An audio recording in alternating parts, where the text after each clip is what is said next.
पुण्यामध्ये अश्लील कृत्य करणाऱ्या गौरव अहुजा प्रकरणाच्या तपासातला अपडेट आहे। पंचतारांकित हॉटेलामध्ये पब रेस्टॉरंटचं सीसीटीव्ही फुटेज आता ताब्यात घेण्यात आलंय।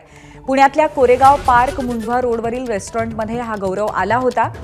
गौरव आणि भाग्येश ओसवालने भेट दिलेल्या हॉटेलचं सीसीटीव्ही फुटेज सध्या ताब्यात घेण्यात आलंय। आपले प्रतिनिधी मिकी घई आपल्याशी या संदर्भात संवाद साधतील। मिकी, नक्की या प्रकरणामध्ये आणखीन अपडेट काय आहे आणि त्याचबरोबर कोणकोणत्या गोष्टीच्या बाबतीमध्ये सीसीटीव्ही व्यतिरिक्त पोलिसांचा तपास सुरू आहे? गौरव अहुजा ज्याने पुण्यातील पब्लिक प्लेसमध्ये लघुशंका केली होती, अश्लील चाळे केलेले होते। आतापर्यंत जर आपण बघितलं तर काल कोर्टामध्ये हजर केल्यानंतर त्याला पुन्हा एकदा 1 दिवसाची पोलीस कोठडी मिळालेली होती।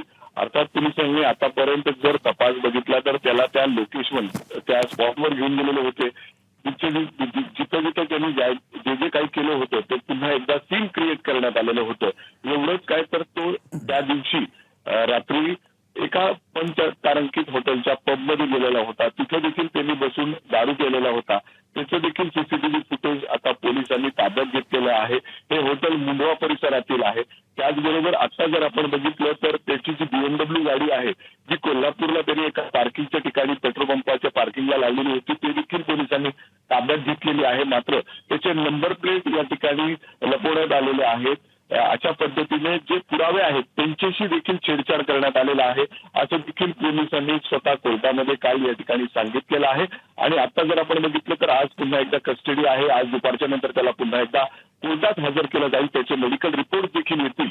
त्याच्यामध्ये पोलिसांना हे बघायचंय की त्यांनी खरंच फक्त दारूच प्यायलेला होता का त्यांनी अजून काही ड्रग्सचं देखील सेवन केलेलं होतं, हे देखील त्यांना पाहायचंय। आणि त्याचाच आता मेडिकल रिपोर्ट दुपारपर्यंत येईल आणि त्याच्याच आधारे आता पोलीस पुढे देखील या ठिकाणी असा तपास करणार आहे। मात्र एका श्रीमंत वडिलांच्या मुलाला पोलिसांनी अशा पद्धतीने आता सबक शिकवलेला आहे।